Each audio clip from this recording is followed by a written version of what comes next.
AR 大脑，就把物理定律也给算了。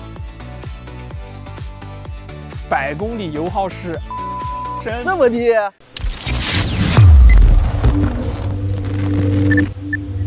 省油对于一台家用车来说是头等大事，毕竟得油耗者得天下嘛。没错呀，省油这个事儿在我们看来也是分为3个阶段。那么省油1.0靠的是机械力，小排量和轻量化做得非常好的日系车就很受追捧。那2.0呢，其实靠的就是电了。电机和电池的加入，比如这台比亚迪 DM-i 就是当下比较主流的一个混动形式，那它的销量呢是霸主，所以整体的实力是不容小觑的。那顺着这个思路来讲，那么省油3.0你觉得应该是什么？我觉得3.0呢靠的是智力，靠的是大脑，是 AI， 就是这台号称 AM 级的吉利银河星耀6，以8万左右的价格达到 AMG 的体验值也是不容易啊。所以今天这场测试就是由我这边的混动标杆秦 Plus 来硬刚你这边的省油3.0新秀星耀6。没错，而且呢，今天不仅仅是2台车之间的对决，更是吉利 EM-i 和比亚迪 DM-i 这2套技术路线之间的 PK。理论嘛，谁都会说，那么是有的是马，咱得拉出来溜溜。所以今天咱们就挑上海最土的早高峰的路，来个100公里蒙古实测，怎么样？可以，走着走。给大家介绍一下我们这次的路线啊，我们将从上海北部出发，一路向南贯穿整座城市，全长在100公里左右，途经东方明珠、外滩等等一系列知名景点。可以说这条路线基本涵盖了城市早高峰通勤的最恐怖的工况。为了保证测试的绝对公平啊，我们统一了2款车所有的电量。现在2款车都处于一个馈电的状态，电量还剩余30%，然后关闭了所有的 AI 保电和强制保电的功能。没错，我们会在同一个加油站用同一把加油枪给2台车呢都把油补满。空调调整为24度自动风，驾驶模式呢选择为智能。那我们来看一看这2台车在最极端、最真实的通勤路况下，它们的保底油耗各自都是多少？好，油已加满，设备就位，魔鬼测试现在开始。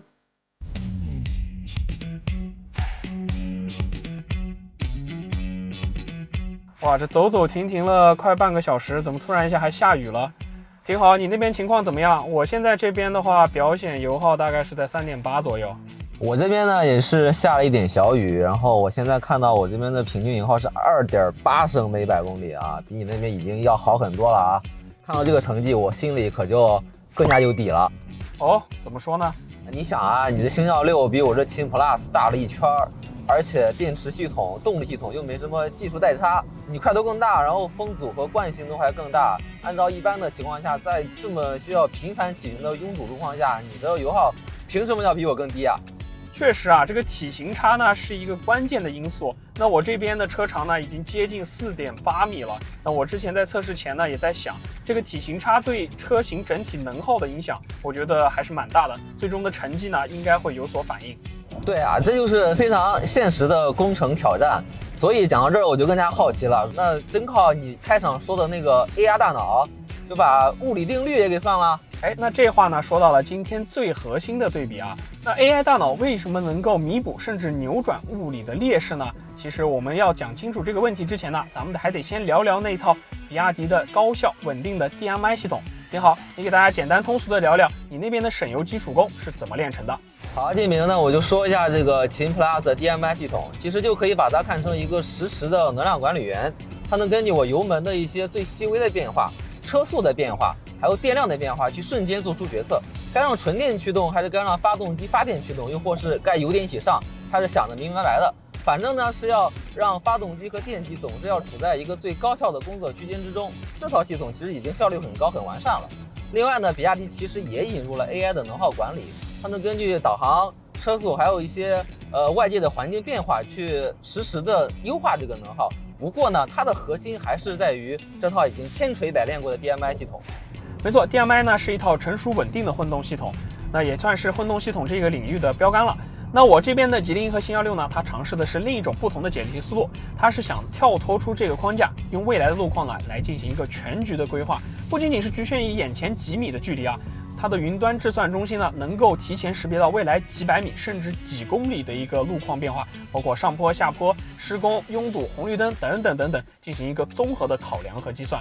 这感知完之后呢，然后呢，它就开始精打细算了。据说啊，它能识别超过1000种不同的细分驾驶场景。什么意思呢？举个例子啊，比如说它识别到前方2公里即将开始拥堵，那它呢可能会规划路况，并且呢将发动机提前启动，让车辆的电池保持在一个适合堵车路况下的一个电量区间。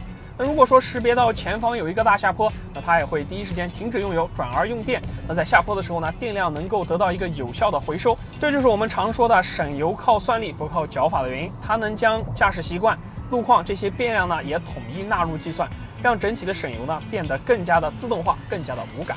所以现在的情况就是，我这边是有一个管理员来实时根据路面的情况实时解决。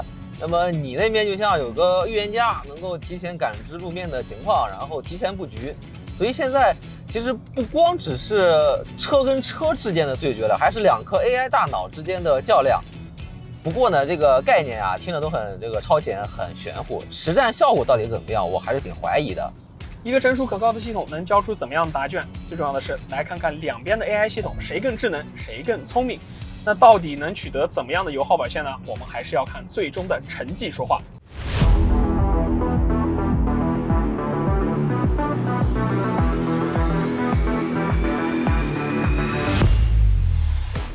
唉，堵得真让人没脾气，偷偷一堵上。说实话，秦 Plus 这套座椅刚坐上去确实挺舒服的，包裹性和支撑都做得不错。不过连续开了3个多小时，这种停停走走的工况下，腰部还是难免有些疲劳感。确实，这种长时间拥堵对任何车的座椅都是考验。我这边体验倒还好啊，主要是这台吉利银河星16呢，采用的是头等舱棉花糖零压座椅，有9层的夹心设计，特别是这个腰部的支撑啊，还是比较到位的。开了这么久，疲劳感倒是不太明显。现在车流终于开始动了。我发现我这秦 Plus，踩下油门之后，在亏电状态下，发动机的介入的声音也会有点大。我这边在亏电状态下呢，整体的动力还是比较跟脚的，而且发动机的介入时机呢也是合理的，并没有出现特别明显的闯动现象。那刹车和动能回收呢，整体的介入力度也是 OK。那我并不会出现那种一脚深一脚浅的感觉，也不会出现特别频繁的、特别剧烈的点头现象。我觉得呢，不管是开着还是坐着，都不容易晕车。所以这就是体验感的差距啊！我这边好像是为了省油，就不得不妥协了这个发动机的噪音还有动力响应。但其实也能理解啊，毕竟是这个价位的车，你核心就是当然要省油啊。那用一句话总结呢，就是2种不同的技术路线。那正好现在是缓慢的跟车，那要不然咱们就比一比2台车在智舱方面的体验如何？你好，小迪。在呢。你好，银河。我在呢。打开全部车窗，关闭空调，播放周杰伦音乐，并且调大媒体音量，顺便给我导航到最近的充电站，然后屏幕亮度再调到最大。正在开启整车车窗，请小心，空调关了，媒体音量调大了，亮度已调节，有这些地方选一个吧。整车车窗已帮你打开，媒体静音已帮你关闭，屏幕已调到最亮，同时来看看是哪个吧。这正是吉利银河星16的底气啊！更大的屏幕，更强的算力，确实会带来更好的体验。但是也有问题啊！你想，你这智能配置这么多，这都是实打实的耗电量，对于这个混动车来说，这都是负担呀。你不会为了这个智能体验，最后反而拖了油耗的后腿吧？那你这个问题很关键啊。那你要这样想，那这台车呢，在车身尺寸更大、电气负载更高的情况下，如果还能跑出来一个让人惊喜的油耗成绩，那不正好从侧面说明了这台车的 AI 能耗管理系统它的实力有多强？不仅能够扭转劣势，并且能创造一定的盈余。有道理，那咱们就继续测试，用最后的数据来说话。走着。